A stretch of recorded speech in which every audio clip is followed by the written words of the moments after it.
Buenos días. Vamos a dar inicio con la clase del día de hoy de fisiología renal. Continuando en donde nos quedamos, vimos las características de la primera porción del túbulo contorneado distal en la última sesión. Hoy vamos a continuar con la segunda porción del túbulo contorneado distal y también con lo que ocurre en el túbulo colector, que es la última parte ya de la nefrona que nos está faltando de revisar. Entonces vamos a ver de nuevo lo que ocurre en esta última porción, que sería la segunda porción del túbulo colector, o la parte distal, y, perdón, del túbulo contorneado distal y en el túbulo colector. Aquí vamos a encontrar en esta región de la nefrona dos tipos de células. Un tipo que se llama o recibe el nombre de células principales y otro tipo de células que se llama células intercaladas. Estos dos tipos de células cumplen con funciones distintas y van a tener diferentes tipos de transportadores. Ahorita vamos a hablar sobre las diferencias entre cada una de estas. Primero vamos a iniciar revisando las funciones de las células principales y luego las de las células intercaladas. Las células principales son el sitio de acción de múltiples hormonas. Aquí van a actuar algunas hormonas como la vasopresina, el péptido natriurético auricular y la aldosterona. Y las células intercaladas en el trato podemos decir que se encargan de la regulación del equilibrio ácido-base. Entonces, vamos a ver al mismo tiempo la regulación hormonal que ocurre por medio de estas hormonas y la función de las células, particularmente de las principales, porque también vamos a hablar un poco de las intercaladas de una vez.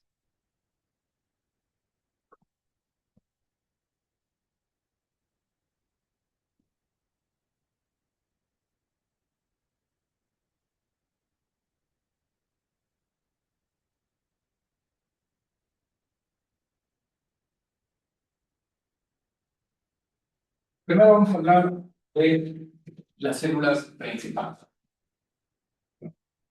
Las células principales tienen un epitelio cúbico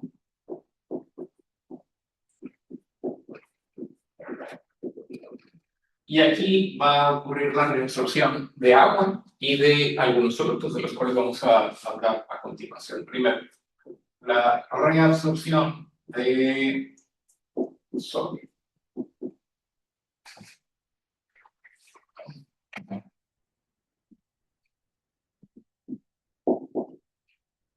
La célula principal tiene receptores para una hormona que es la aldosterona. La aldosterona, ya hemos hablado brevemente de esta hormona en clases anteriores, es una hormona que se produce en la corteza suprarrenal, más específicamente en la zona glomerular, y tiene el efecto de incrementar la reabsorción de sodio, y justamente la reabsorción de sodio va a ocurrir ejercido por la aldosterona en esta parte de la nefrona. Vamos a hablar un poco de la aldosterona. La aldosterona es una hormona que, de nuevo, es parte del sistema renina-angiotensina-aldosterona. Y esta hormona es una hormona esteroidea, lo que quiere decir que, como se sintetiza en la corteza suprarrenal, es derivada del colesterol. Las hormonas esteroideas tienen la característica común de que actúan en receptores que se encuentran en el interior de la célula. Entonces, la aldosterona, por ejemplo, tiene sus receptores en el exterior de la célula, perdón, en el interior de la célula.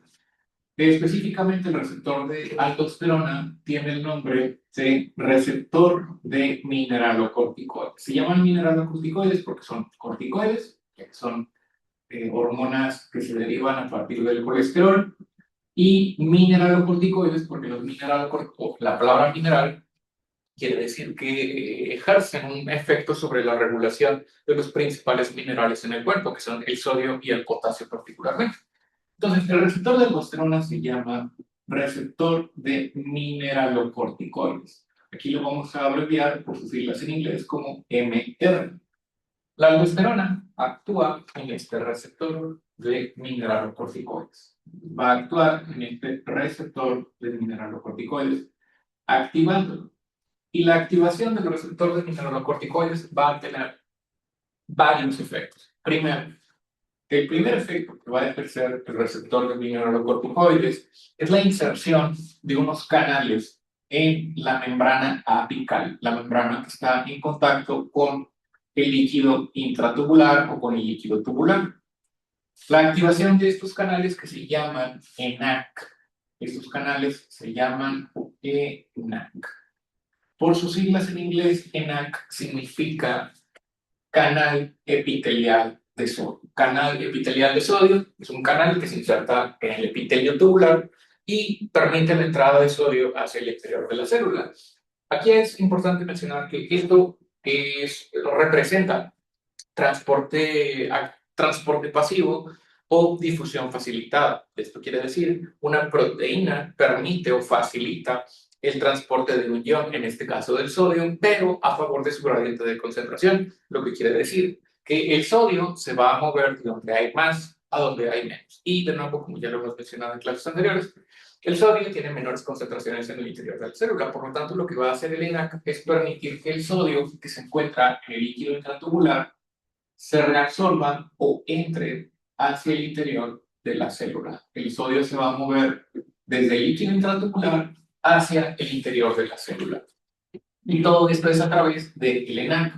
De nuevo, es importante resaltar que aquí esto es un canal, porque lo que hemos visto hasta este momento en otras partes de la nefrona, que el sodio se reabsorbe principalmente a través de cotransportadores, como el cotransportador sodio-glucosa, transportador sodio-aminoácido, sodio-citrato, el contratransportador sodio-hidrógeno, pero aquí no es un canal, esto no es un cotransportador, esto es un canal.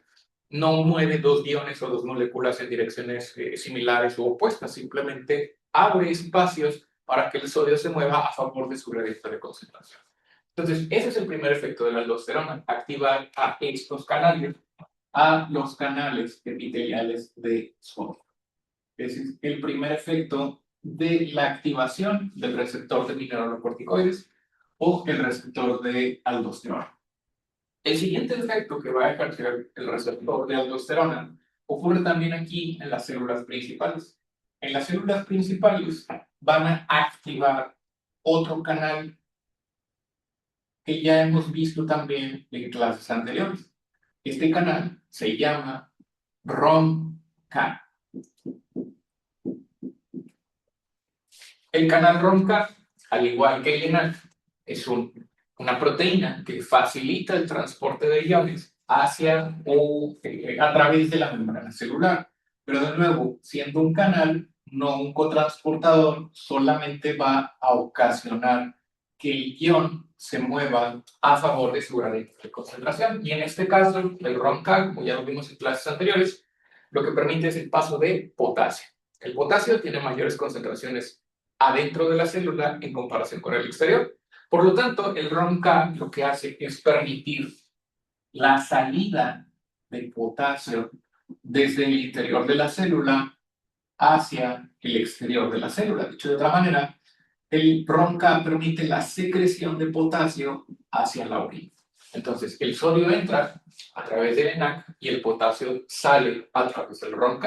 Por lo tanto, hasta este momento tenemos dos efectos principales de la aldosterona, que son el incremento en la reabsorción de sodio a través de los ENaC, a través de la inserción de los canales epiteliales de sodio, y el segundo es el incremento en la secreción de potasio a través de la inserción de los ROMK. El último efecto de la aldosterona ocurre en los otros tipos de células que hay aquí en el túbulo colector y en el túbulo contorneado distal, que se llaman células intercaladas, de las cuales vamos a hablar ahorita más adelante. Ahorita nada más vamos a mencionar que la aldosterona tiene otros efectos en las células intercaladas tipo A y B, más específicamente las tipo A. Y ahorita, más adelante, regresamos a ese último efecto de la aldosterona, que tiene que ver con la regulación del equilibrio ácido-base. Pero ahorita los dos efectos importantes de la aldosterona que tenemos que conocer son estos dos, que incrementan la inserción de los ENaC e incremento en la inserción del hormona, que van a permitir la reabsorción de sodio y la secreción de potasio respectivamente.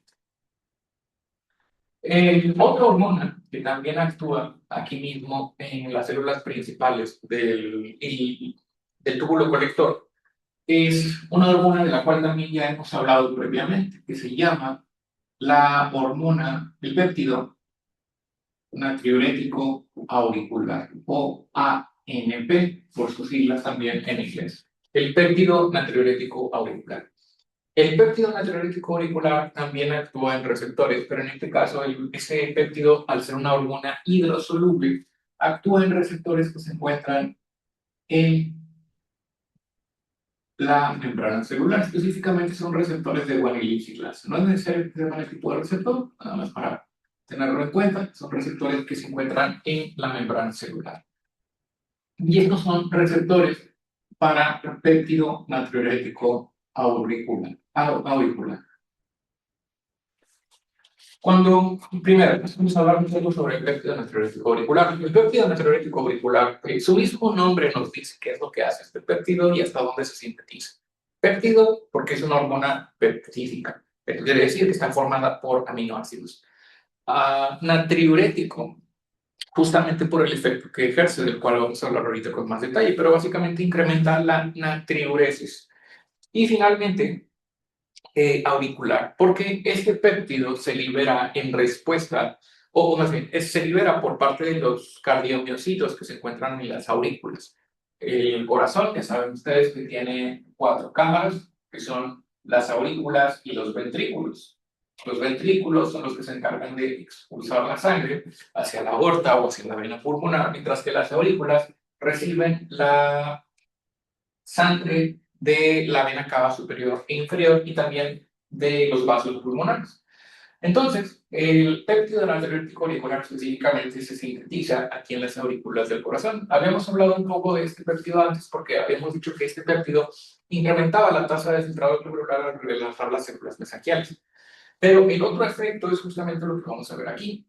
Cuando hay un incremento del volumen intravascular, es quiere decir, cuando la cantidad de líquido presente en los vasos sanguíneos, cuando la cantidad de plasma o sangre presente en los vasos sanguíneos es mayor a lo normal, eso va a producir que haya un incremento en la cantidad de sangre que está llegando a la aurícula derecha a través de las venas cavas. Entonces, si llega una mayor cantidad o un mayor volumen de sangre hacia la aurícula, eso va a producir una mayor distensión de la aurícula. O sea, le llega una mayor cantidad de líquido a la aurícula y la aurícula se tiene que expandir más para poder recibir la mayor cantidad de sangre que está llegando. Eso provoca la liberación de este péptido. Este péptido se libera cuando hay un incremento en la cantidad de sangre que está llegando a la aurícula, lo que quiere decir que hay un incremento del volumen intravascular. Si aumenta la cantidad de líquido en los vasos sanguíneos, se libera el péptido natriurético auricular. Este péptido también va a actuar en los canales epiteliales del sodio, pero va a ejercer el efecto opuesto a la aldosterona. Esto quiere decir que lo que va a hacer el péptido natriurético auricular es inhibir la inserción de los CENAC. Si la aldosterona estimula la inserción de los CENAC, lo cual se traduce en un incremento en la reabsorción de sodio, lo que hace el péptido natriurético auricular es bloquear la inserción o la función del péptido del canal epitelial de sodio. Dicho de otra manera, va a reducir la cantidad de sodio que se está reabsorbiendo en el túbulo colector, porque va a bloquear al canal epitelial de sodio. Entonces, en resumen, péptido natriurético auricular bloquea la CENAC, lo cual se va a traducir en una reducción en la cantidad de sodio reabsorbido en el túbulo colector. Y como ya lo hemos visto en clases anteriores, la reducción en la reabsorción de sodio se traduce en, primero, obviamente que hay una mayor eliminación de sodio a través de la orina, pero también va a haber una reducción en la reabsorción de otra molécula, que es el agua.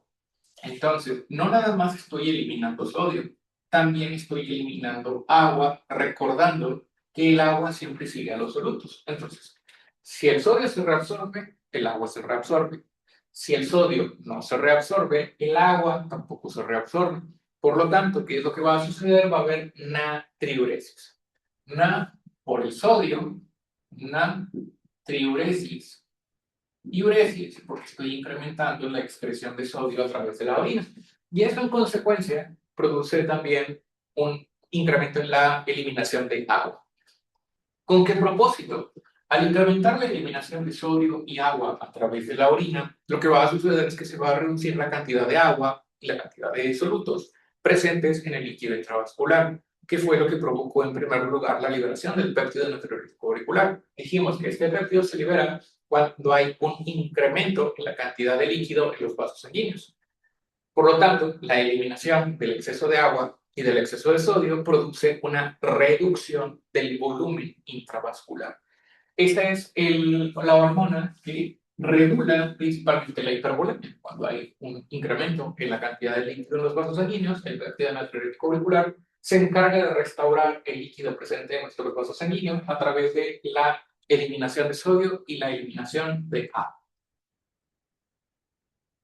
Finalmente, la otra hormona que también actúa en esta porción de la nefrona es también una hormona de la cual ya hemos hablado en otras ocasiones, que es la hormona antidiurética o ADH, también conocida como vasopresina.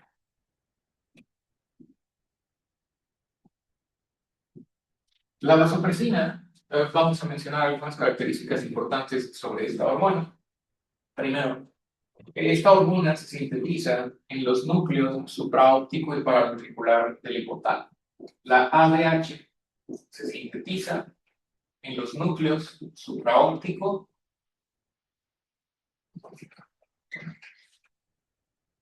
La síntesis de esta hormona es en los núcleos supraóptico y paraventricular del hipotálamo. La liberación de la vasopresina responde principalmente, como ya lo hemos dicho en clases anteriores, a el incremento en la osmolaridad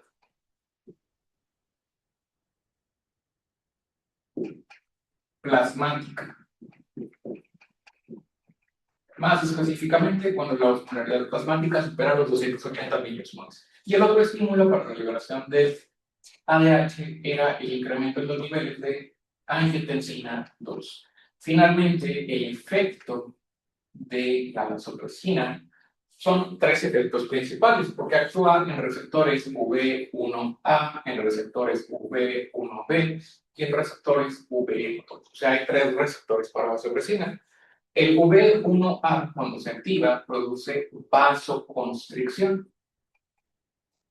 Esto es lo que explica por qué la vasopresina se puede utilizar como un vasopresor para elevar la presión arterial. En segundo lugar, el V1B produce el incremento en la liberación de corticotropina o ACTH, que pues este no es muy relevante para nuestra materia. Pero el V2 es el más importante, porque el V2 es el que incrementa la inserción de las acuaporinas tipo 2. Y aquí es importante hacer la distinción, porque las acuaporinas que hemos visto hasta el momento en el túbulo contorneado proximal, en el asa de Henle, en el túbulo contorneado distal, eran acuaporinas tipo 1. Las acuaporinas tipo 2 son dependientes de vasopresina, lo que quiere decir que no se van a insertar si no hay vasopresina presente en la sangre. Solamente se insertan si hay ADH.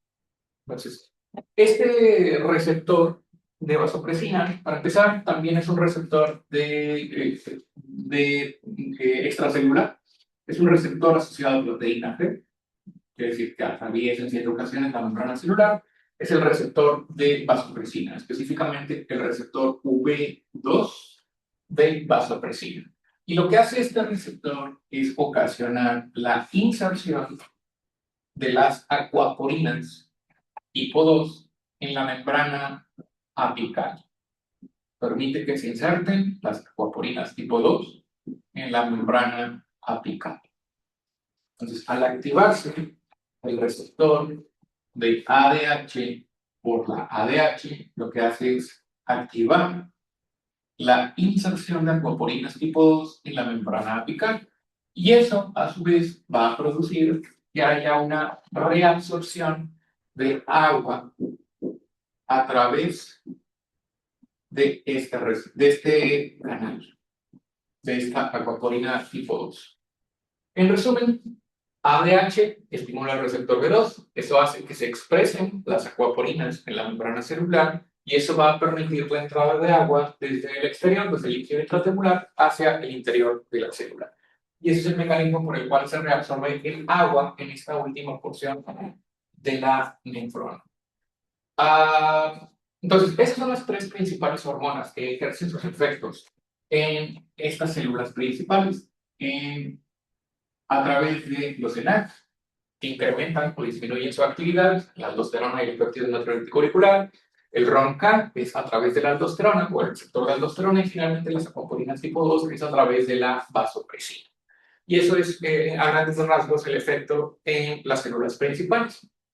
Luego, tenemos otro tipo de células, que son las células intercaladas. El nuevo túbulo conector tiene dos tipos de células principales y células intercaladas. Ya hablamos de las células principales, ahora vamos a hablar sobre las células intercaladas y cuál es su función.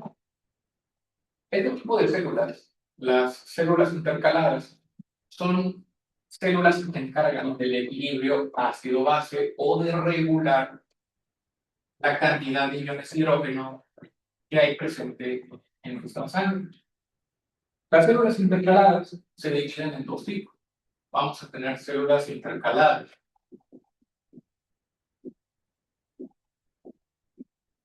tipo A y vamos a tener células intercaladas tipo B. Primero vamos a hablar sobre las células intercaladas tipo A.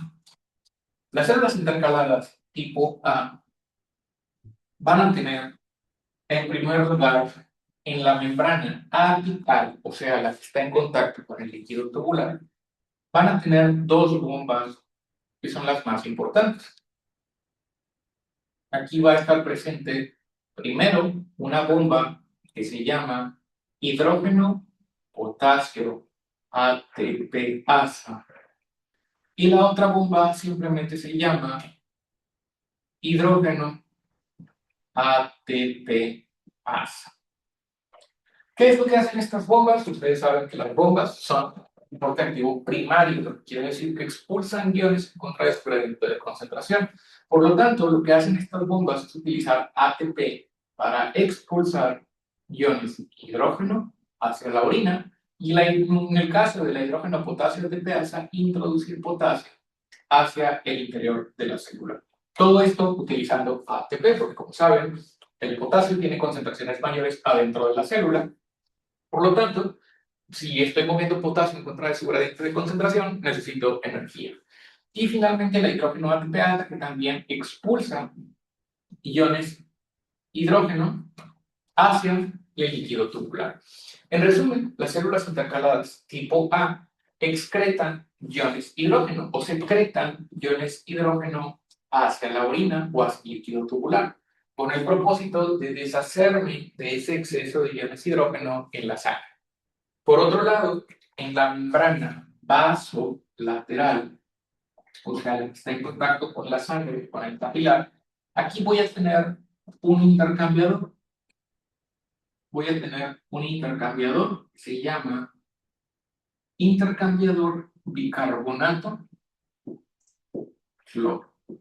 Este intercambiador va a sacar el bicarbonato hacia el capilar al mismo tiempo que va a permitir la entrada de cloro hacia el interior de la célula. Por eso se llama intercambiador, que sale el bicarbonato y el cloro entra hacia el interior de la célula. Esto vamos a volverlo a ver la próxima semana cuando veamos el equilibrio de ácido-base. Vamos a ver qué relevancia tiene la secreción de iones de hidrógeno y la entrada del bicarbonato hacia la sangre con relación al equilibrio del pH. Ahorita lo importante que yo tengo que saber sobre las células intercaladas es que expulsan iones de hidrógeno a través de estas dos bombas hacia el líquido tubular y que permiten que el bicarbonato entre de regreso hacia la célula. o hacia el, perdón, hacia el vaso sanguíneo. ¿Por qué es importante todo esto? Principalmente las células intercaladas actúan cuando hay acidosis. Esto quiere decir cuando el pH de la sangre está bajo. La acidosis ocurre cuando hay un incremento en la concentración de iones de hidrógeno en la sangre. Esto quiere decir que cuando se incrementan estos iones acá en la sangre, una de las formas en las cuales el riñón trata de regular esto es aumentando su secreción a través de la orina. O sea, me deshago de ellos. De esa manera, el pH sube y se reduce la acidosis. Entonces, las células intercaladas tipo A actúan cuando hay acidosis o, dicho de otra manera, cuando hay un exceso de iones de hidrógeno presentes en la sangre. Luego tenemos las células intercaladas tipo B. Las células intercaladas tipo B tienen exactamente los mismos tipos de transportadores y de intercambiadores. La única diferencia con las células intercaladas tipo A es su posición. Esto quiere decir que si la célula intercalada tipo A tiene su bomba de hidrógeno en la membrana apical y el intercambiador bicarbonato cloro en la membrana vasolateral, estas serían las tipo A. Las tipo B tienen el intercambiador bicarbonato cloro en la membrana apical. Aquí es donde se encuentra el intercambiador bicarbonato cloro, que saca el bicarbonato hacia el líquido tubular y mete el cloro hacia el interior de la célula. Y la bomba de hidrógeno o las bombas de hidrógeno, como por ejemplo la bomba de hidrógeno potasio TPasa, se encuentra en la membrana vasolateral.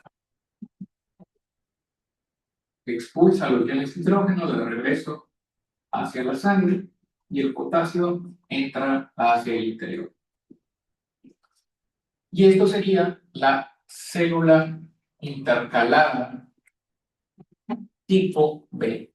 Célula intercalada tipo B. Es básicamente lo mismo que la célula intercalada tipo A, con la única diferencia de la posición de sus transportadores. Célula intercalada tipo A expulsa iones de hidrógeno hacia la orina. Célula intercalada tipo B expulsa bicarbonato hacia la orina y al mismo tiempo introduce iones de hidrógeno de regreso hacia la sangre. ¿Cuándo actúan las células intercaladas tipo B? Cuando mi sangre es muy básica.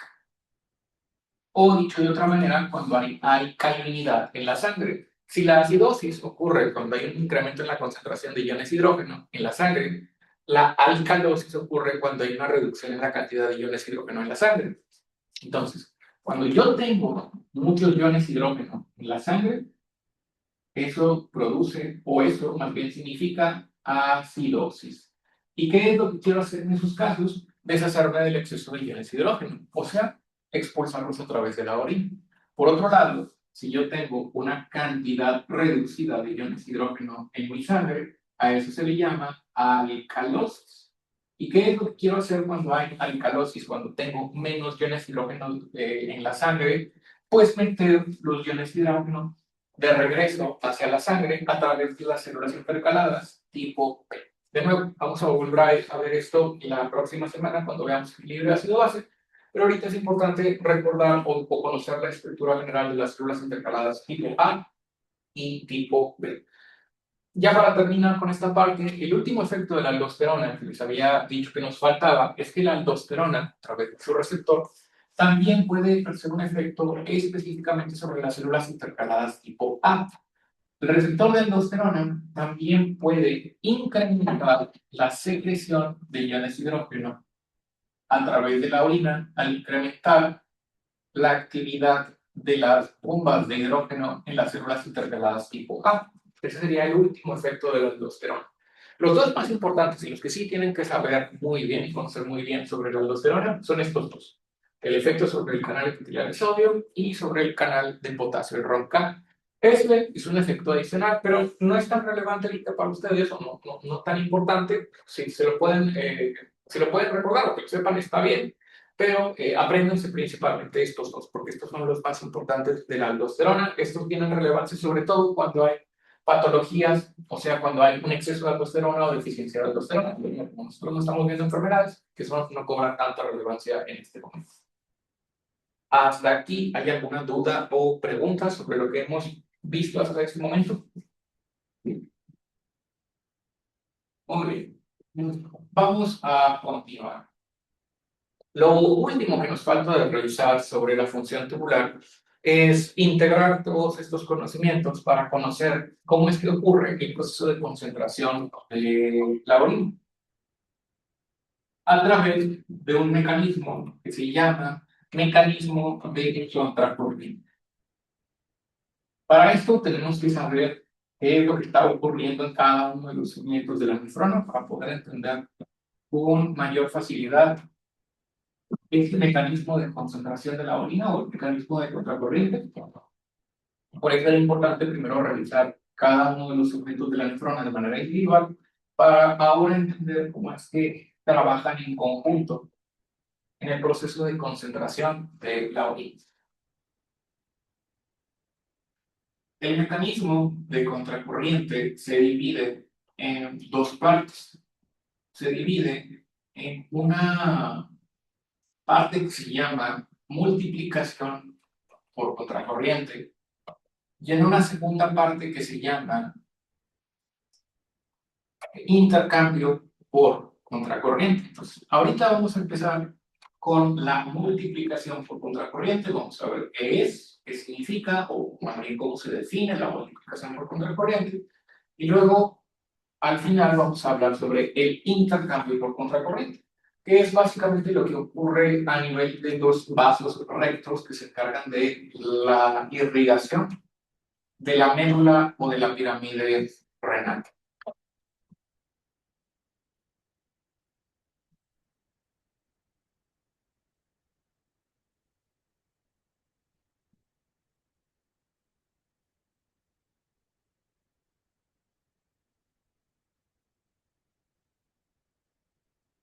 Mientras termino esta parte, quería comentarles que ya está el caso integrador disponible ahí en Canvas. En caso de que no lo hayan revisado, lo van a encontrar en, creo que lo puse en semana 4, si no me equivoco.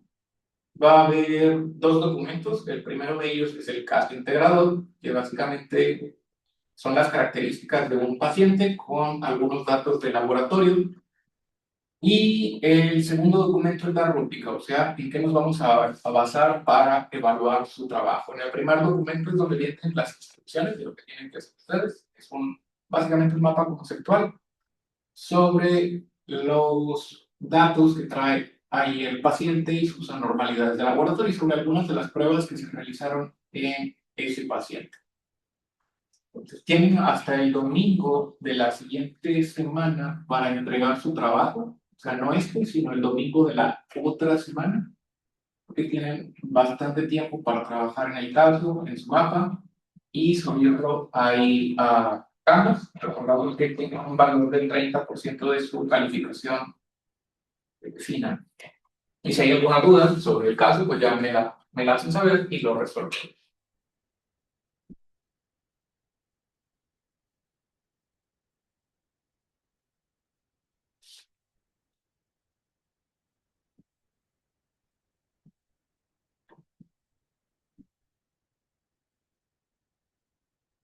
Para entender también el mecanismo de contracorriente, tenemos que entender otro concepto que es la osmolaridad, de lo cual también ya hemos hablado en clases anteriores.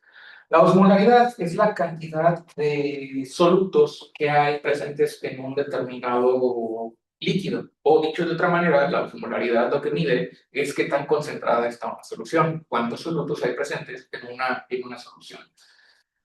Y algo que nos faltó de mencionar sobre la porción, cada una de las porciones de la nefrona, es cómo se va modificando esta osmolaridad conforme el líquido va pasando a través de los diferentes segmentos. Por ejemplo, la osmolaridad normal en la sangre, ya habíamos mencionado antes que se mueve en un rango normal, la osmolaridad plasmática de 275 a 300 miliosmoles. Ahorita, para tener un número que esté más o menos en medio, vamos a considerar que la osmolaridad plasmática normal es de 290. La osmolaridad plasmática, si ustedes recuerdan, la podemos calcular por medio de una fórmula que habíamos visto al principio de este curso, que era sodio más potasio por 2 más la glucosa entre 18 más el nitrógeno de la urea, el GUM, entre 2.8. Ahora, ¿por qué es importante conocer esta fórmula? Porque la osmolaridad depende de estos 4 solutos principalmente. O sea, estos 4 solutos son los responsables de la osmolaridad plasmática. Entonces, vamos a hablar un poco sobre estos 4 solutos. Algo que tienen en común estos 4, el sodio, el potasio, la glucosa y el nitrógeno de la urea, es que los 4 pasan libremente la barrera de filtración. Esto quiere decir que los 4 se filtran, los 4 pasan sin ningún problema de aquí hacia acá, hacia el espacio de Bowman. ¿Qué quiere decir? ¿O qué implicaciones tiene esto?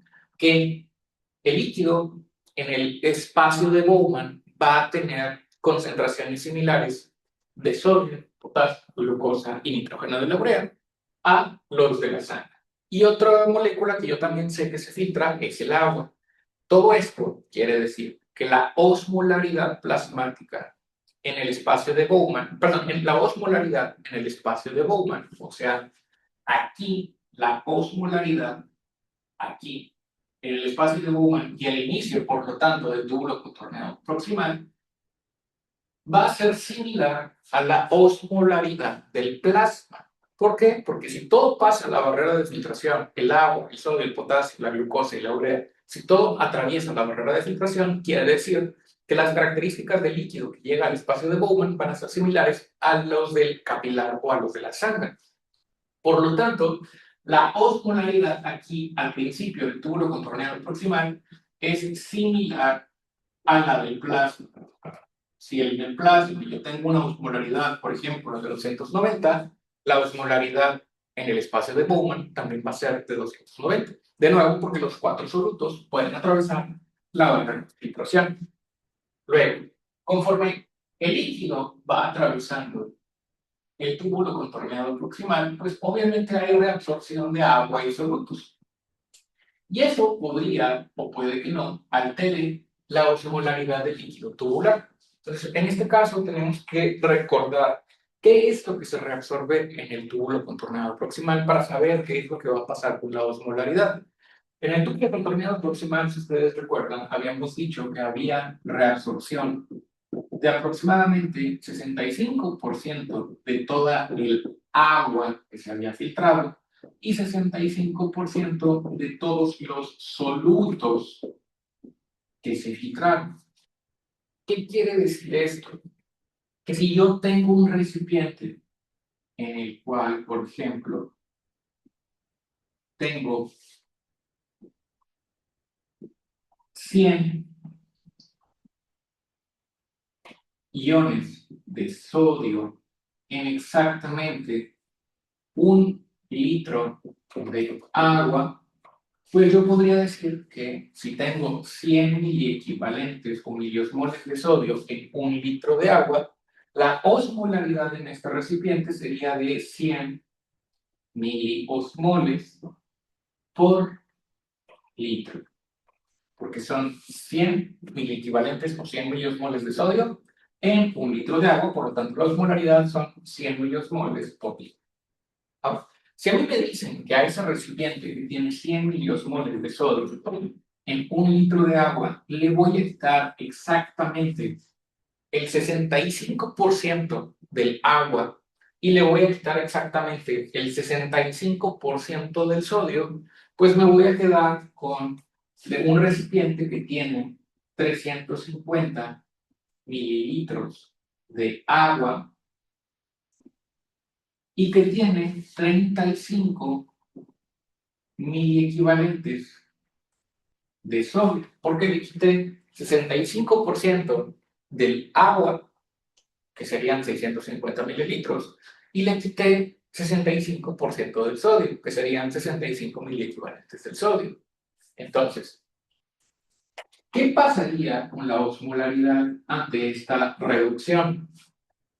Si yo le quité 65% de agua y 65% de sodio, la osmolaridad sería exactamente la misma. No habría cambios en la osmolaridad. ¿Por qué? Como le quité agua y solutos en exactamente la misma proporción, la osmolaridad seguiría siendo exactamente la misma.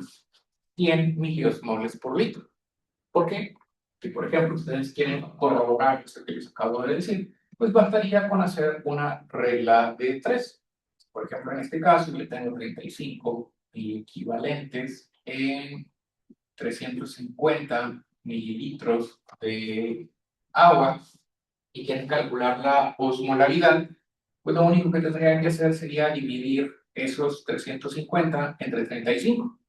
350 entre 35 y eso les debe de dar, pues 100. Aquí sería 35,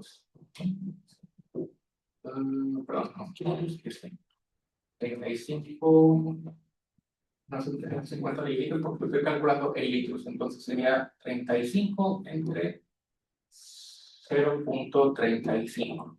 Y lo único que hago en este caso sería, ahora sí, recorrer el punto y agrego dos ceros, y luego ahora sí, 35 por un 35, bajo el 0, acá el 0, y luego bajo el otro 0 y acá el 0.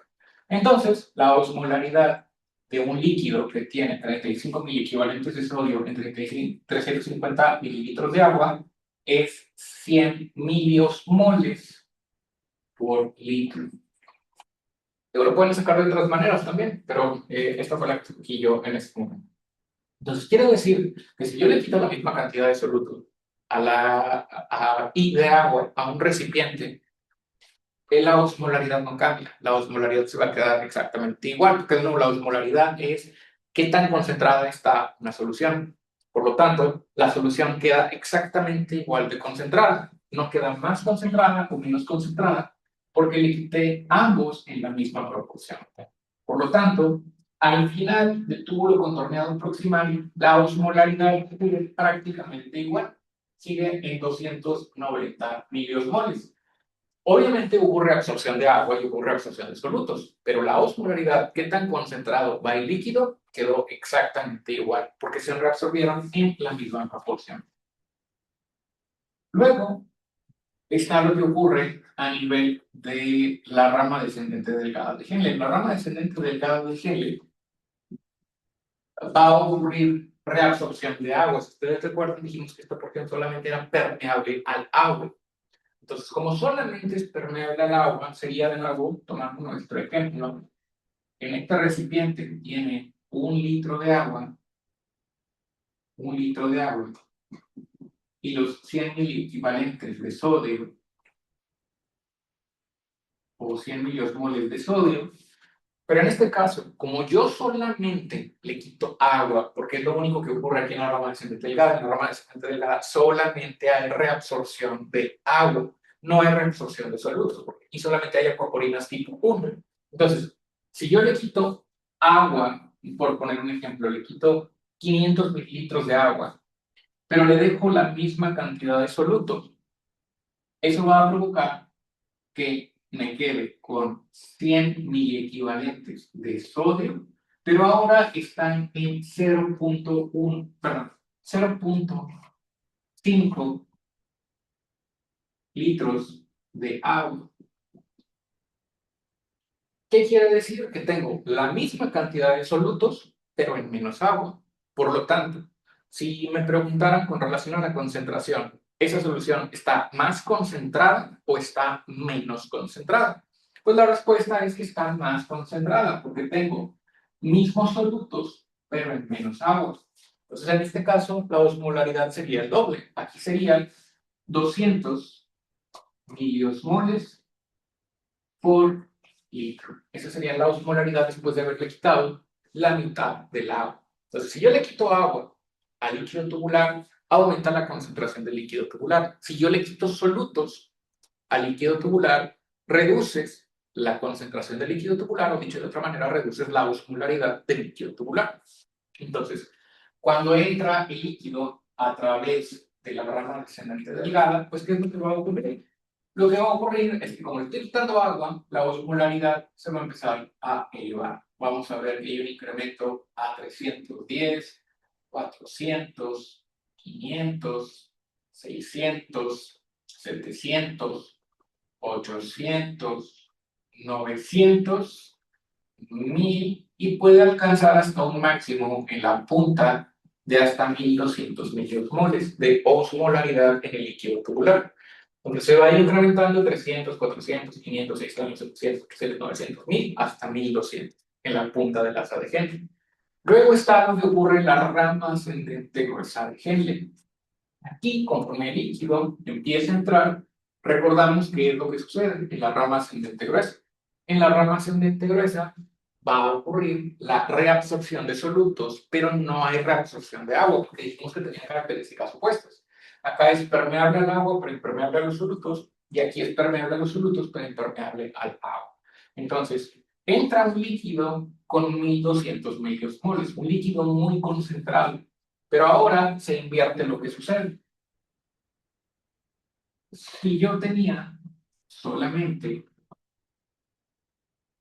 o bueno, el mismo ejemplo, si yo tengo 100 miliosmoles en un litro de agua, pero ahora en lugar de quitarle agua, le quito solutos porque se están reabsorbiendo y termino con un recipiente que tiene 20 miliequivalentes de sodio en el mismo litro de agua, pues ¿qué es lo que sucedió? Que el líquido se diluyó. O sea, que hay misma cantidad de agua, pero con menos soluto. Entonces, ¿qué es lo que le va a suceder al líquido conforme empiece a haber reabsorción de sodio y cloro? Porque aquí recuerden que está el cotransportador sodio-potasio-2-cloro, que es el que se encargaba de reabsorber sodio y cloro. Entonces, el sodio y el cloro salen del líquido tubular por ese transportador, pero el agua no se modifica. Entonces, conforme el líquido vaya subiendo o ascendiendo a través de la rama ascendente gruesa de Henle, vamos a ver ahora lo opuesto. Va a haber una reducción en la osmolaridad del líquido tubular. Vamos a ir reduciéndolo a 800, 700, 600, 500, 400, 300, 200. Y cuando sale de la rama ascendente gruesa de Henle, el líquido tubular normalmente sale con una osmolaridad de entre 100 a 150 miliosmoles aproximadamente, entre 100 a 150 miliosmoles. Todo eso por la reabsorción que ocurrió a través de los cotransportadores sodio-potasio 2-cloro. Finalmente, lo que ocurre acá en el túbulo contorneado distal, aquí, si ustedes recuerdan, había reabsorción de los dos, había reabsorción de agua y había reabsorción de sodio, porque hay acuaporinas y hay cotransportadores sodio-cloro. La diferencia es que aquí se reabsorbe aproximadamente el 5% de todo el sodio y aproximadamente el 10% de todo el agua. Lo que quiere decir que hay una mayor reabsorción de agua con relación a la reabsorción de solutos. Por lo tanto, si yo reabsorbo más agua de lo que estoy reabsorbiendo solutos, pues quiere decir que voy a dejar más concentrado el líquido, porque estoy reabsorbiendo más agua, o sea, le estoy quitando más agua de lo que le estoy quitando solutos. Entonces, ¿qué va a pasar con la concentración o con la osmolaridad? Va a subir. Entonces, aquí vamos a ver cómo se va subiendo un poquito a 150, a 200, y finalmente, cuando llega a la última porción del tubo contorneado distal, otra vez estamos como en 290, que es similar a la osmolaridad del plasma. Y luego nos falta revisar lo que ocurre acá en el túbulo colector, pero ahorita vamos a eso. Primero vamos a revisar el mecanismo de contracorriente. El mecanismo de contracorriente se divide de nuevo en dos partes. Son la multiplicación por contracorriente y el intercambio por contracorriente. La multiplicación por contracorriente se refiere a, por la definición, creación de un gradiente osmótico de manera progresiva en la médula renal. Porque estamos recordando que lo que estamos viendo aquí, la pirámide renal, ahí es donde se encuentran las asas de Henle. Todo lo que está por arriba de la línea punteada de color rojo es la corteza renal. Lo que está por debajo de la línea punteada de color rojo es la pirámide o la médula renal. Entonces, aquí vamos a ver cómo interactúan estas fuerzas que reabsorben agua y solutos en las dos partes del ácido. Primero, vamos a considerar que hay tres espacios y ahorita nos vamos a enfocar en dos espacios en particular. Está el líquido que está en el interior del túbulo renal, que sería, por ejemplo, aquí.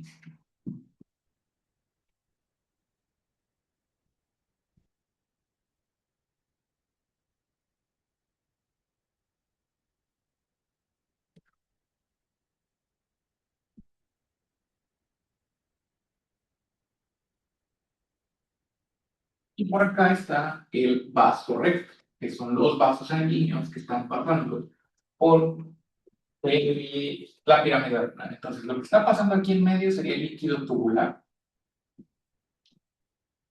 Esta sería la célula tubular o la pared del túbulo. Y sería, entonces, el líquido tubular sería lo que va aquí en medio. La célula tubular sería la línea de color verde. Y luego queda este espacio. Este espacio que queda aquí se llama líquido intersticial. Ese líquido intersticial sería todo lo blanco que vemos que está afuera de los túbulos renales. Todo esto es líquido intersticial o espacio intersticial. Y aquí no hemos dibujado todavía vasos sanguíneos porque todavía no les vamos a hacer caso. Ahorita más adelante vamos a ver qué pasa con los vasos sanguíneos. Pero entonces vamos a ignorar esta parte.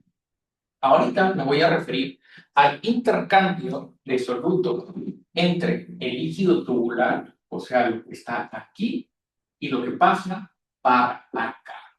Y ahorita más adelante vamos a hablar sobre lo que pasa para acá. Pero por el momento solamente nos vamos a enfocar en el paso de agua y solutos entre el líquido tubular y el líquido intersticial, que sería lo blanco que está aquí en todas estas partes del pizarrón.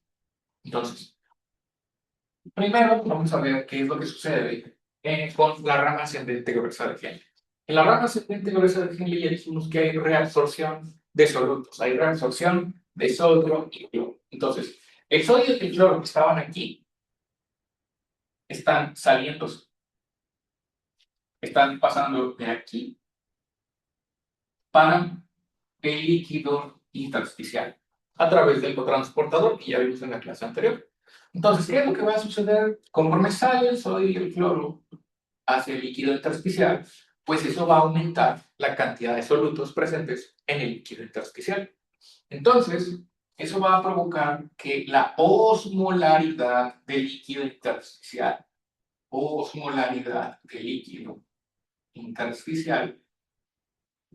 se incremente. Entonces, como aquí hay más sodio y cloro en comparación con lo que hay acá arriba, porque aquí va a haber más reabsorción.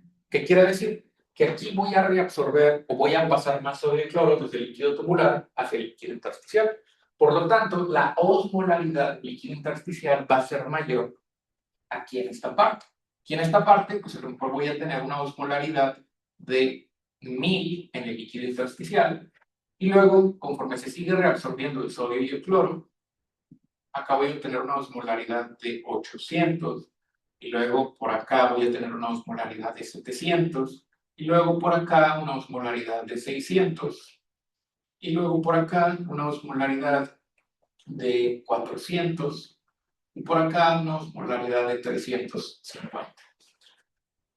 Entonces, ¿qué estoy observando aquí? Que en la pirámide renal, en el intersticio de la pirámide renal, voy a tener un incremento en la osmolaridad y todo eso es generado por la reabsorción de sodio y cloro que ocurrió aquí en la rama ascendente gruesa de Henle. Entonces, todo el sodio y el cloro que se reabsorbió pasó al líquido intersticial, lo cual provocó que se incrementara la osmolaridad del líquido intersticial. Esto es fundamental para que pueda ocurrir la reabsorción de agua acá en la rama ascendente delgada de Henle, la rama descendente delgada de Henle, perdón. ¿Por qué? Porque si ustedes recuerdan, solamente tenemos acuaporinas tipo 1. Pero hay que recordar que las acuaporinas solamente son canales que permiten el movimiento del agua entre los compartimentos. No mueven el agua de forma activa, o sea, no utilizan ATP para mover moléculas de agua. Simplemente permiten que el agua se mueva de donde hay menos osmolaridad hacia donde hay más osmolaridad. ¿Qué quiere decir? Que cuando se abren o cuando están abiertas las acuaporinas, siempre están abiertas en este caso, la presencia de acuaporinas aquí van a permitir que el agua se mueva de donde hay menos osmolaridad a donde hay más osmolaridad. ¿Qué quiere decir? Que el agua se va a empezar a salir, o sea, se va a empezar a reabsorber. Y luego, eso hace que el líquido tubular se concentre. Pero ahora que el líquido tubular tiene una osmolaridad de 400, ahora se está enfrentando, por ejemplo, cambiar este número, 500. Ahora tengo una osmolaridad de 400 en el líquido tubular, pero me estoy enfrentando a una osmolaridad de 500 en el intersticio. Por lo tanto, hacia donde se mueve el agua, de donde hay menos osmolaridad, hacia donde hay más osmolaridad. Y luego, tengo ahora una osmolaridad de 600, pero me estoy enfrentando a una osmolaridad de 700. Hacia donde se mueve el agua, hacia donde hay más osmolaridad. Y luego ahora tengo una osmolaridad de 800, pero me estoy enfrentando a una osmolaridad de 1000. Entonces el agua se va a mover hacia donde hay más osmolaridad.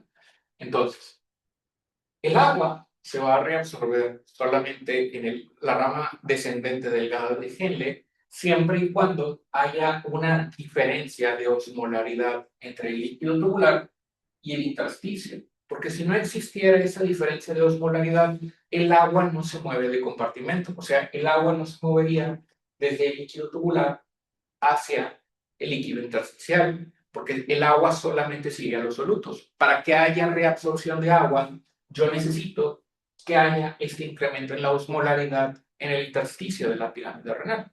Entonces, esto es fundamental para que pueda reabsorberse el agua acá.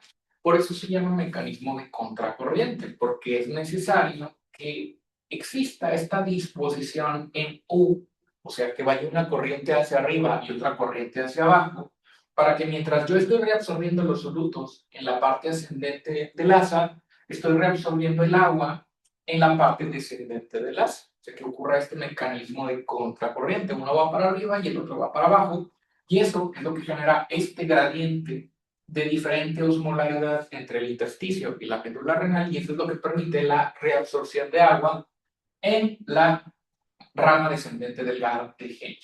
Ahora, si ustedes recuerdan, también habíamos dicho que había dos tipos de nefronas. Existían las nefronas corticales y las nefronas yuxtamedulares. La diferencia entre estas dos nefronas radica en qué tan larga es su asa de Henle. Las nefronas corticales, en general, eran nefronas que tenían sus cápsulas de Bowman en la parte superior y que tenían asas de Henle cortas, que solamente alcanzaban las porciones más superficiales de la pirámide renal, considerando que esto sea la pirámide. Mientras que las nefronas yuxtamedulares tenían asas de Henle muchísimo más largas que llegaban hasta las porciones más profundas de la pirámide renal. Entonces, ¿cuál es la diferencia entre estas dos nefronas? Entre las nefronas que tienen asas de Henle más largas contra las que tienen asas de Henle más cortas. Que las que tienen asas de Henle más largas alcanzan las porciones más profundas de la pirámide renal y por lo tanto tienen una mayor capacidad de reabsorber agua. ¿Por qué? Porque si el asa de Henle se quedara hasta acá arriba solamente, o sea que de aquí el asa de Henle ya da la vuelta y se fuese hacia arriba, pues como no estoy sometiendo el líquido tubular a una osmolaridad muy alta, que digamos, pues prácticamente no va a haber reabsorción de agua. O sea, el líquido va a pasar rápido por aquí, pero como no hay mucha diferencia de osmolaridad entre el líquido tubular y el intersticio, pues prácticamente no va a haber reabsorción de agua. Entonces el líquido continúa su camino por el túbulo contorneado distal. Pero en aquellas nefronas que tienen asas de Henle más largas y que someten el líquido tubular a una mayor osmolaridad en la punta de la pirámide renal o en las porciones más profundas de la pirámide renal, pues esas nefronas van a tener mayor capacidad de concentrar la orina, van a poder reabsorber más agua y por lo tanto van a concentrar todavía más la orina o van a generar una orina más oscura que tiene menos líquido, a diferencia de las nefronas corticales. Pasando ahora sí a lo que ocurre acá en el túbulo colector, que es lo último que nos falta de esta multiplicación por contracorriente. Lo que ocurre acá en el túbulo colector, como ya dijimos, depende de la actividad de las hormonas. Y una hormona nos resulta particularmente importante, porque acá dijimos que se encontraban un tipo de células que se llamaban células principales. Y las células principales eran el sitio de acción para la vasopresina u hormona antidiurética. Entonces, vamos a tener dos escenarios hipotéticos de lo que puede ocurrir aquí en el túbulo colector. El primer escenario es si hay hormona antidiurética. Y el segundo escenario, perdón, es si no hay hormona antidiurética. Imagínense, por ejemplo, que yo estoy muy deshidratado, estoy haciendo mucha actividad física y no estoy tomando agua de manera adecuada para reponer la pérdida de agua que estoy perdiendo por el sudor. Entonces, si estoy perdiendo agua por la actividad física, pero no la estoy reponiendo, pues quiere decir que estoy teniendo pérdidas de agua sin que haya tanta pérdida de solutos. Entonces, si pierdo agua, pero no pierdo solutos, lo que va a suceder es que va a incrementarse mi osmolaridad plasmática. Pierdo agua, pero no pierdo solutos. Entonces, como lo vimos ahorita en el ejemplo, si yo le quito agua al recipiente, pero dejo los solutos adentro, el recipiente se vuelve, o el líquido se vuelve más concentrado, o dicho de otra manera, incrementa la osmolaridad.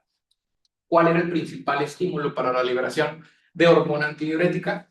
El incremento de la osmolaridad plasmática. Entonces, cuando yo estoy deshidratado y perdí agua, se incrementa mi osmolaridad plasmática y eso estimula la liberación de hormona antidiurética. Cuando se libera la hormona antidiurética, ¿qué era lo que sucedía? Se insertaban las evaporinas tipo 2 en la membrana áptica. ¿Y para qué servían las evaporinas tipo 2?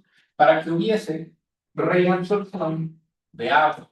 Eso quiere decir que si entré con una osmolaridad de 290 aquí al túbulo colector, por la segunda porción del túbulo controlado distal, pues va a haber reabsorción de agua. El agua se va a reabsorber. El agua se reabsorbe. Y por lo tanto, ¿qué va a pasar con la osmolaridad en el túbulo colector? Se va a incrementar porque le estoy quitando el agua y los solutos se están quedando adentro. Entonces, ¿qué va a suceder en este escenario? Va a ir subiendo progresivamente la osmolaridad de líquido en el túbulo colector hasta un máximo de 1200 miliosmoles. Entonces, clínicamente o ya en la vida real, ¿qué es lo que yo voy a ver cuando esto está sucediendo en mis riñones? Y cuando yo estoy deshidratado, cuando me falta agua, lo que va a suceder es que mi cuerpo o mi hipotálamo va a sintetizar y mi neurohipófisis va a liberar la hormona antidiurética, lo cual va a incrementar la reabsorción de agua en los túbulos colectores. ¿Y qué resultados va a tener eso? Al haber hormona antidiurética, incrementa la reabsorción de agua, lo cual se traduce en una orina más concentrada. Y el volumen urinario va a disminuir.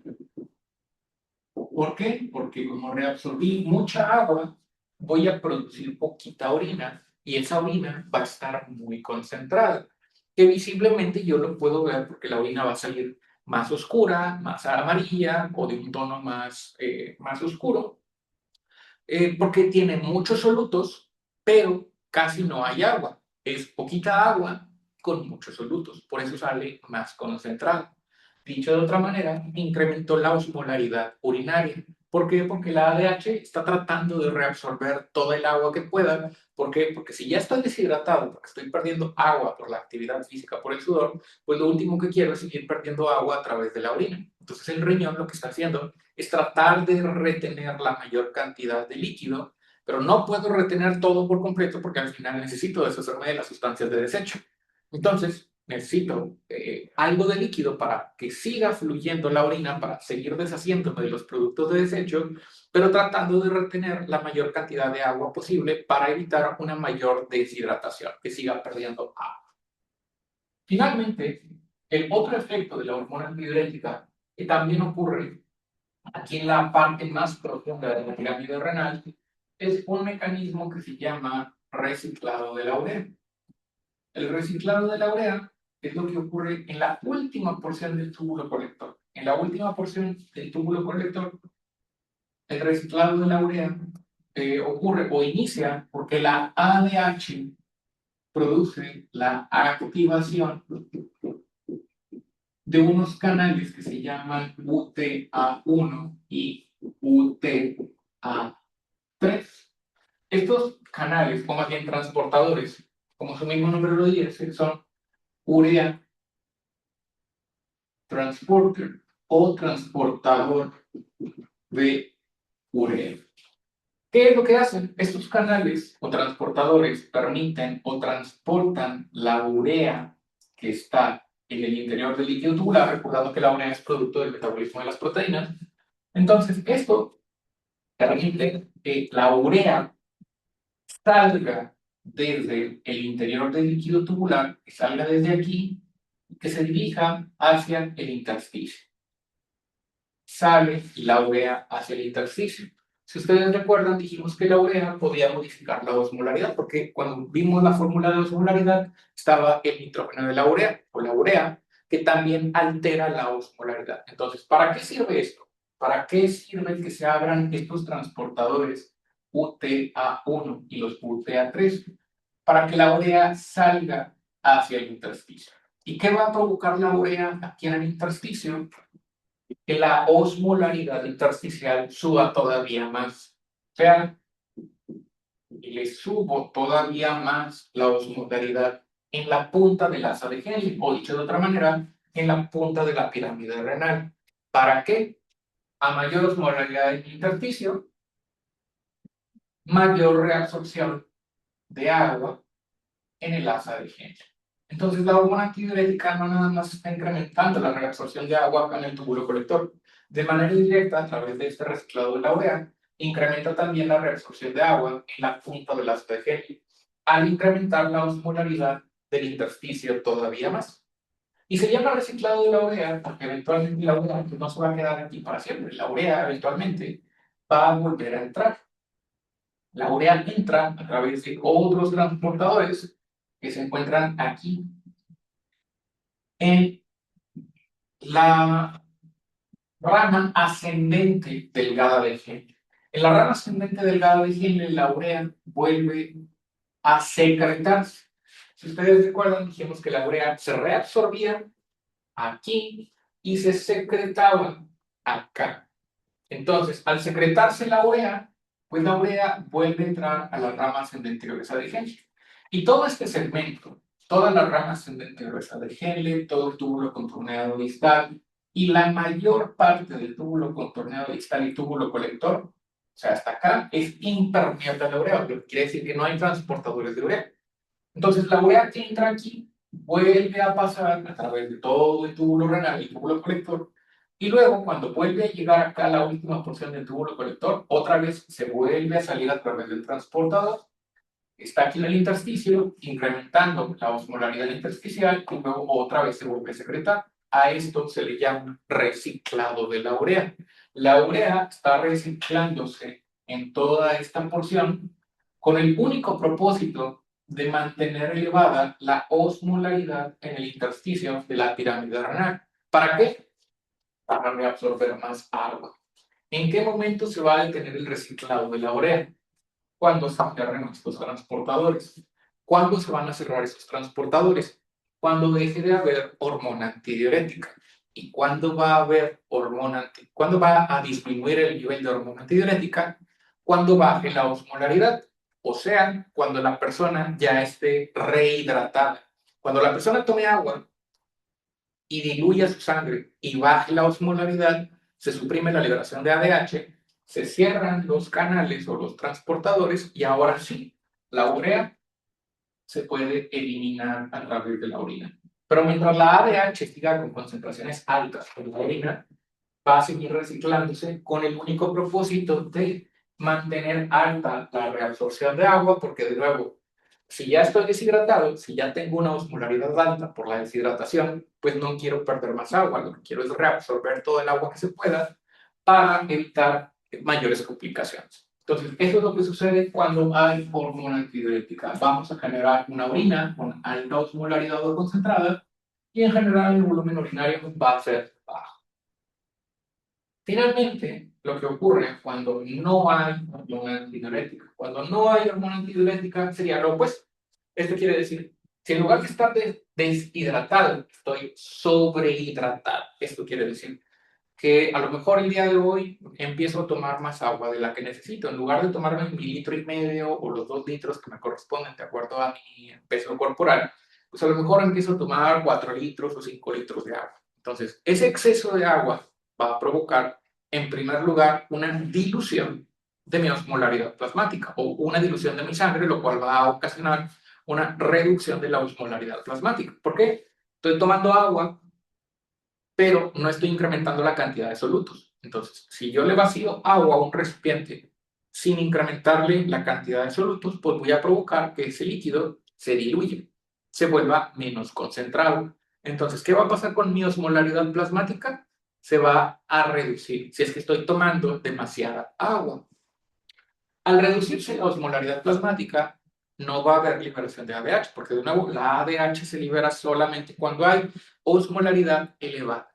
Entonces, si la osmolaridad está baja porque estoy tomando mucha agua, la ADH no se libera. Entonces, si no se libera la ADH, si no se libera la hormona antidiurética, no se insertan las acuaporinas.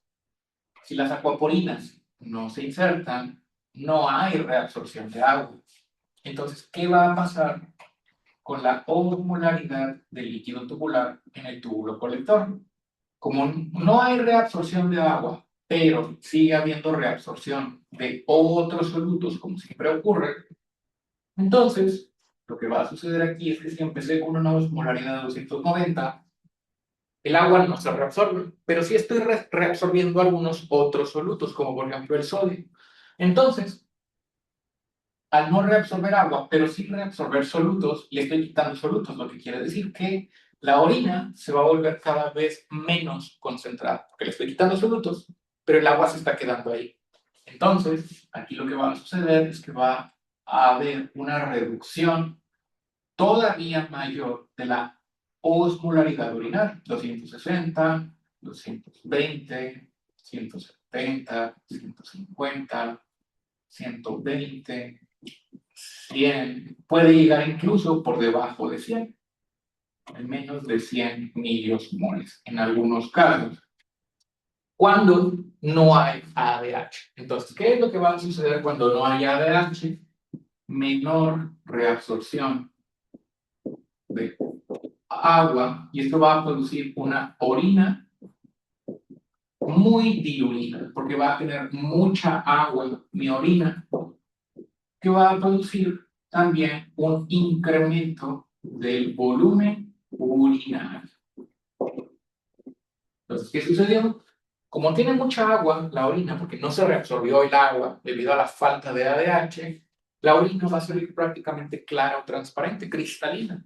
La orina, cuando yo vaya al baño, voy a orinar mucho para empezar. De hecho, tal vez vaya más frecuentemente al baño de lo normal. ¿Por qué? Porque mi riñón simplemente se está deshaciendo del exceso de agua que yo bebí. Si me tomé 5 litros de agua, pues mi riñón, al no reabsorber esa agua, la empieza a eliminar. Entonces, voy a tener una orina cristalina, transparente prácticamente, porque es principalmente agua. Tiene una muy baja concentración de solutos. Es una orina con una baja osmolaridad urinaria y va a ser un mayor volumen urinario. ¿Por qué? Porque simplemente me estoy deshaciendo del exceso de agua que tomé a través de la inhibición en la hormona antidiurética. Y ya ahora sí, con esto terminamos. La multiplicación por contracorriente, nos falta intercambio por contracorriente. Hasta aquí, ¿alguna duda o pregunta? Muy bien. El intercambio por contracorriente analiza qué es lo que ocurre con los vasos rectos. ¿Qué es lo que está ocurriendo al mismo tiempo que está generándose esta multiplicación por contracorriente, pero también con los vasos rectos? Entonces, voy a borrar esto tantito, nada más para dibujar qué es lo que está sucediendo con la base recta descendente y la base recta ascendente. Recordad que los vasos rectos se originan para empezar de la arteriola efferente, o sea, de aquí. Y aquí es de donde salen los vasos rectos. Cuando la arteriola efferente se dirige hacia abajo, va a crear estos vasos rectos. Base recta descendente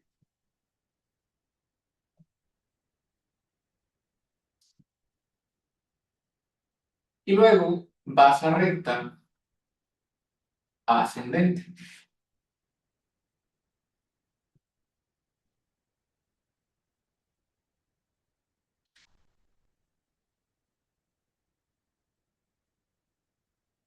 Y aquí es donde va a concluir el proceso de reabsorción, porque lo que vimos hasta este momento era lo que ocurría entre el líquido tubular y el intersticio.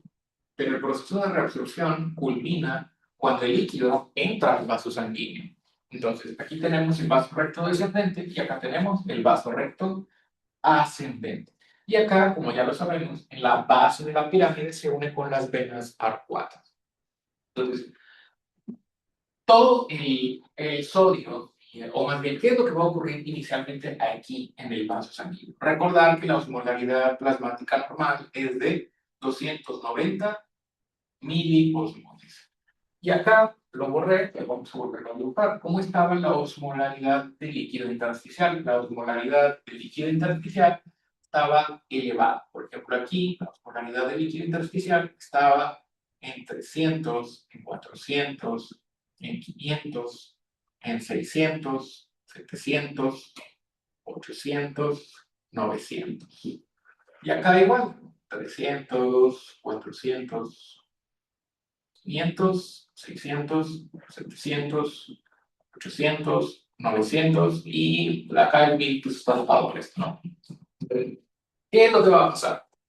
Enfrentamos ahora una osmolaridad en el vaso recto descendente de 290 contra una osmolaridad de 300 en el intersticio de la pirámide renal. Entonces, aquí van a suceder dos cosas. Primero, el agua se va a mover de donde hay menos a donde hay más. Entonces puede haber un poquito de salida de agua aquí. Pero al mismo tiempo, el sodio y el cloro van a entrar desde donde hay más hacia donde hay menos.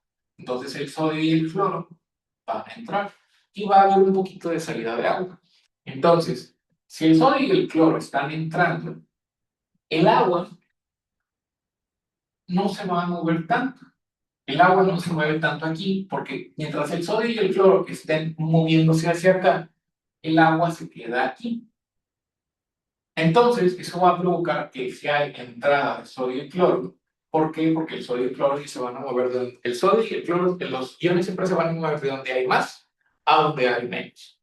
Entonces, todo el sodio y el cloro que se habían reabsorbido aquí en la rama ascendente y gruesa de Henle, eventualmente pasa desde el intersticio hacia el vaso recto descendente, lo cual va a provocar que ahora la osmolaridad del vaso recto descendente vaya incrementándose, o sea, que vaya subiendo 300, 400, sigue entrando el sodio y el cloro, 500, sigue entrando el sodio y el cloro, 600, sigue entrando el sodio y el cloro, 700, y luego sigue entrando el sodio y el cloro y sigue subiendo la osmolaridad. Entonces, en la punta de la base recta también vamos a tener una osmolaridad incrementada. Y luego, ¿qué va a pasar conforme empiece a subir a través de la base recta ascendente. Ahora, tengo una osmolaridad incrementada y aquí, ¿qué es lo que va a suceder? Ante esa osmolaridad incrementada, toda el agua que se había reabsorbido acá en la rama descendente delgada, ahora va a entrar de donde hay menos osmolaridad hacia donde hay más osmolaridad. Entonces el agua acá se va a empezar a reabsorber. Entonces, como va reabsorbiéndose el agua, ¿qué va pasando con la osmolaridad de la tasa recta ascendente? Va a ir disminuyendo. Va a ir disminuyendo 900, 800, 700, 600, 500, 400, 300 y normalmente sale un poquito hiperosmolar, pero prácticamente igual a la osmolaridad plasmática normal. Entonces, podríamos decir que en la base recta descendente termina de reabsorberse el sodio y el cloro, que se empezaron a reabsorber en la rama ascendente gruesa de Henle.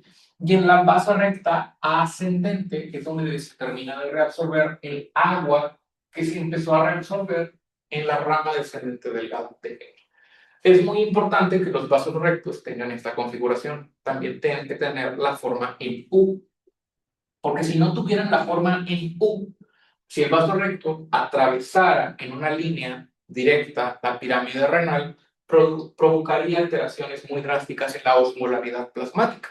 Y como lo vamos a ver la siguiente semana, los cambios en la osmolaridad plasmática pueden tener consecuencias muy graves sobre el movimiento de agua entre los compartimentos celulares o entre los compartimentos corporales. Entonces es muy importante que se mantenga esta forma en U. ¿Para qué? Para garantizar que se están reabsorbiendo el sodio, el cloro y el agua, pero sin alterar la osmolaridad plasmática, porque entra en 290 y sale también como en 290, pero ya con muchísimo más líquido y solutos, porque se reabsorbieron sodio y cloro, acá en la rama, en la base recta descendente, y acá en la base recta ascendente se reabsorbió el agua. Y ese es el intercambio por contracorriente. El intercambio por contracorriente es este proceso de reabsorción de sodio y cloro y de agua. Hasta aquí, ¿alguna duda o pregunta?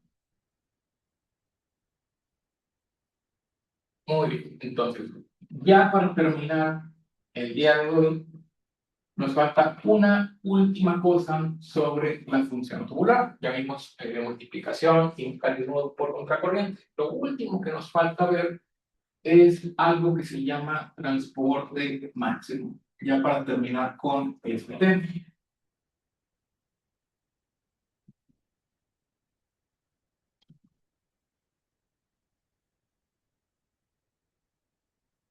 El transporte máximo se refiere a la capacidad de reabsorción de un determinado soluto de acuerdo a la cantidad de transportadores que hay presentes en la membrana del tejido tubular. Esto quiere decir, vamos a poner el ejemplo de la glucosa en el túbulo contorneado proximal.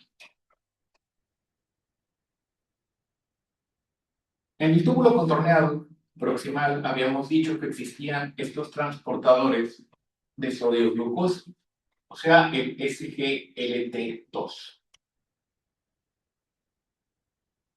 El SGLT2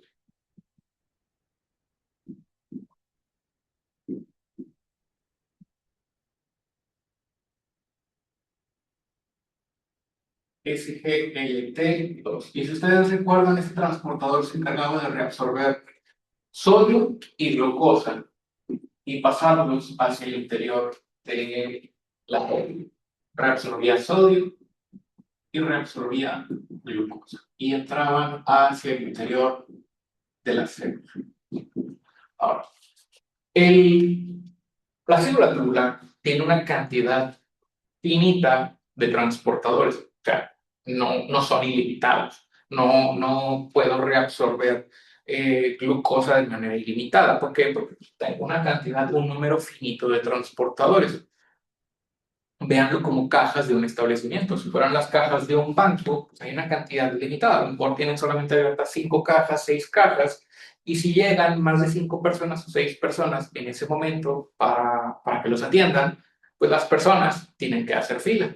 Entonces, en este caso, pues la glucosa no va a hacer fila. La glucosa simplemente, si las concentraciones de glucosa en el líquido tubular son demasiado altas como para saturar todos los transportadores SGLT2 que están disponibles en este preciso momento mientras la glucosa va bajando por el túbulo contorneado proximal, pues la glucosa que se pueda reabsorber, se va a reabsorber.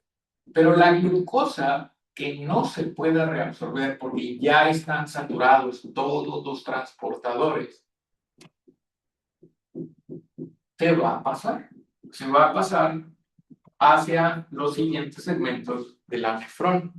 Porque de nuevo, si tengo concentraciones demasiado altas de glucosa en el líquido tubular, se saturan todos los transportadores y la glucosa se escapa. A la capacidad máxima de reabsorción que tienen un determinado segmento para un soluto se le llama transporte máximo. En este caso, por ejemplo, estamos hablando de el transporte máximo de glucosa. El transporte máximo de glucosa. El transporte máximo de glucosa varía un poco entre hombres y mujeres, pero en general es de aproximadamente 300 a 375 miligramos por minuto. Ese valor es la capacidad máxima de reabsorción de glucosa en los túbulos renales. Pueden reabsorber hasta 300 a 375 miligramos por minuto. Pero eso es lo que ocurre en el túbulo renal. En la vida real, pues de nuevo ese valor no me dice mucho, no me ayuda mucho. ¿Por qué? Porque pues ni modo que le anden midiendo la concentración de glucosa en los túbulos renales con una persona. Entonces, por eso es que el transporte máximo de glucosa pues no te da una idea muy clara de qué tanto se está reabsorbiendo en el riñón. Pero para eso tenemos otro valor u otro concepto que se llama umbral renal. Es muchísimo más útil. Por ejemplo, hay un umbral renal de glucosa. El umbral renal de glucosa se refiere a el valor en sangre al cual se va a alcanzar el transporte máximo de un determinado soluto. Esto quiere decir, umbral renal de glucosa es el valor en sangre de glucosa al cual yo sé que se van a saturar todos los transportadores SGLT en el riñón y que por lo tanto va a empezar a haber pérdida de glucosa a través de la orina. Este valor de umbral renal de glucosa es de aproximadamente 180 miligramos por decilitro en sangre venosa. ¿Qué importancia tiene esto? Esto quiere decir que si yo tengo niveles de glucosa superiores a 180 miligramos por decilitro, se van a saturar todos mis transportadores SGLT2. O sea, voy a tener tanta glucosa en la orina que no voy a ser capaz de reabsorberla al 100%, como ocurre en una persona sana o normal. Entonces, ¿en qué pacientes podría ocurrir eso? En pacientes diabéticos.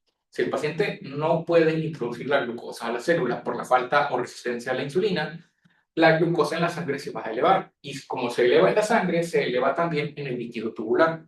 Y conforme se eleva en el líquido tubular, llega a un punto en el cual ya no es capaz de reabsorber más glucosa.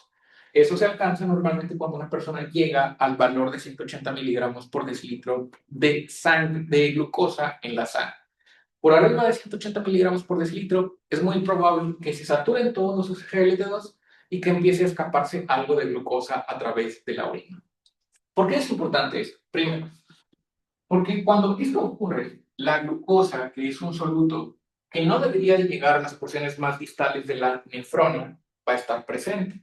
Entonces, aquí estamos hablando del túbulo contorneado proximal. Pero ¿qué va a suceder en las porciones más distales? Primero recordar que la única parte en donde se reabsorbe la glucosa es en el túbulo contorneado proximal. Aquí están los SGLT. Las otras partes de la nefrona no tienen SGLT. Por lo tanto, ¿qué pasa, por ejemplo, cuando la glucosa llega acá al túbulo colector? Cuando la glucosa llega hasta acá al túbulo colector, ¿qué va a suceder? Si ustedes recuerdan, dijimos que la fórmula de la osmolaridad incluía glucosa, lo que quiere decir que la glucosa afecta la osmolaridad del líquido tubular. Por lo tanto, la presencia de glucosa va a ocasionar que haya un incremento en la osmolaridad del líquido tubular. ¿Qué implicaciones tiene eso? Tiene una implicación muy importante, sobre todo sobre la reabsorción de agua. ¿De qué dijimos que dependía la reabsorción de agua? Del movimiento de solutos. Lo que quiere decir que el agua solamente se mueve de los sitios de menor osmolaridad a los de mayor osmolaridad. Pero que está presente la glucosa aquí, el agua no se va a mover. ¿Por qué? Porque la glucosa está elevando la osmolaridad del líquido tubular. Por lo tanto, si la glucosa está presente, lo que ocasiona es que, aunque estén abiertas las acuaporinas, la acuaporina de nuevo es un canal. Solamente permite el desplazamiento de agua de donde hay menos osmolaridad hacia donde hay más osmolaridad. Pero si está elevada la osmolaridad del líquido tubular por la presencia normal de glucosa, el agua no se reabsorbe aunque hayan acuaporinas. ¿Qué implica? ¿Qué va a ocasionar eso? Que el agua se elimina a través de la orina. ¿Y eso cómo se llama? Poliuria. Ustedes recuerdan los síntomas del síndrome diabético son polidipsia, poliuria y polifagia. ¿Por qué ocurre la poliuria? Justamente porque el agua no se está reabsorbiendo por la presencia normal de glucosa en la orina. A eso se le llama diuresis osmótica. Diuresis osmótica porque es la pérdida de agua debido al efecto osmótico de la glucosa en el líquido tubular. Y esa poliuria hace que el paciente, primero, que esté orinando a cada rato, que esté orinando mucho, que esté orinando a cada rato. En algunos casos se puede incluso levantar en la noche a orinar. Como está orinando mucho, eso va a provocar que se deshidrate. Y esa deshidratación va a provocar que se activen los centros de la sed en el hipotálamo y que el paciente esté tomando mucha agua, que es la polidipsia, que el paciente siempre tiene sed. Eso es explicado de nuevo por el síndrome diabético generado por la diuresis osmótica en los túbulos renales. Finalmente, ya para terminar el día de hoy, el umbral renal también nos explica, por ejemplo, si ustedes recuerdan, los criterios para el diagnóstico de diabetes eran tres: glucosa en ayuno, hemoglobina glicosilada, curva de tolerancia oral a la glucosa. Hace muchos años o hace mucho tiempo, la diabetes se diagnosticaba probando la orina. Actualmente, pues ya no hacemos eso, gracias a Dios, pero una de las razones por las cuales no diagnosticamos diabetes viendo si la persona tiene glucosa o no tiene glucosa en la sangre es porque, imagínense que yo soy diabético, tengo diabetes tipo 2, y en este momento mis niveles de glucosa son de 140 miligramos por decilitro. En este momento mi sangre tiene esa concentración de glucosa. Ustedes recuerdan que los criterios diagnósticos para diabetes eran que el paciente tuviera un valor mayor a 126 miligramos por decilitro de glucosa en la sangre. Entonces, técnicamente, si yo tengo este valor de glucosa, pues soy diabético. Pero el hecho de ser diabético no quiere decir que voy a tener glucosa en la orina. ¿Por qué? Porque con este valor no alcanzo el umbral renal, lo que quiere decir que toda la glucosa se está reabsorbiendo y por lo tanto no va a haber glucosuria o no va a haber pérdida de glucosa a través de la orina. Entonces, en este escenario, yo puedo tener el diagnóstico de diabetes sin que necesariamente tenga glucosuria. Hasta este momento, ¿alguna duda o pregunta? Muy bien. Entonces, aquí nos quedamos. La siguiente clase ya voy a empezar con compartimentos corporales y control de agua corporal total. Nada más les recuerdo que ya está el caso integrador. Revísenlo. Si hay alguna duda, me dicen el próximo martes. La fecha límite es el próximo domingo. No me acuerdo la fecha, pero es el próximo domingo. Y de nuevo, también, no me acuerdo si ya les había dicho, el examen nacional va a ser el próximo. eh, el viernes de semana 5, viernes de semana 5 a las 11 de la mañana. No me acuerdo ahorita la fecha del viernes de semana 5, pero eso creo que es 31, si no me equivoco. Pero es viernes de semana 5 a las 11 de la mañana. Ya más adelante les pongo las instrucciones para presentar el examen nacional. Que no se les olvide contestar el quiz número 3. Y si no hay ninguna otra duda, los veo el próximo martes. Muchas gracias, profe. Gracias, doctor. Hasta luego. Yo tengo una duda. Para la situación problema que se entrega hoy es básicamente con los conocimientos que llevamos, nada más hacer como un documento respondiendo a la pregunta o cómo. Son cuatro o cinco preguntas, si no me equivoco. ¿Qué mecanismos ocurrieron en los riñones de Gonzalo? ¿Cómo se determina o cómo se mide la función glomerular? Creo que también viene qué implicaciones tiene vivir con un solo riñón y no me acuerdo de la última pregunta. No me acuerdo si son cuatro o cinco preguntas, pero ahí vienen en capas. Para todas esas, en teoría ya lo vimos en el curso para este punto de la materia. Lo único que no hemos visto y que no vamos a ver es qué ocurrió en los riñones de Gonzalo. Eso sí lo tienen que buscar, porque eso tiene que ver con los procesos que están pasando debido a el antecedente, un antecedente muy particular que les dice ahí en la situación problema, que es particularmente lo de las infecciones de vías urinarias. Entonces, es lo único que ustedes tienen que buscar que no se menciona aquí en el curso, porque en el curso no vemos infecciones de vías urinarias. Pero todo lo demás prácticamente se ve aquí en el curso y ya lo vimos hasta este punto de la materia. Ok, nada más me podría decir en dónde están las otras preguntas, porque nada más me aparece la de, permítame, ¿puedo ser yo su donador y cómo funcionó si vivo con un solo riñón? ¿Viste en semana uno? En semana uno es donde viene la descripción de la situación problema. Ok, ok, va, gracias. Muy bien. Entonces, nos vemos el siguiente martes.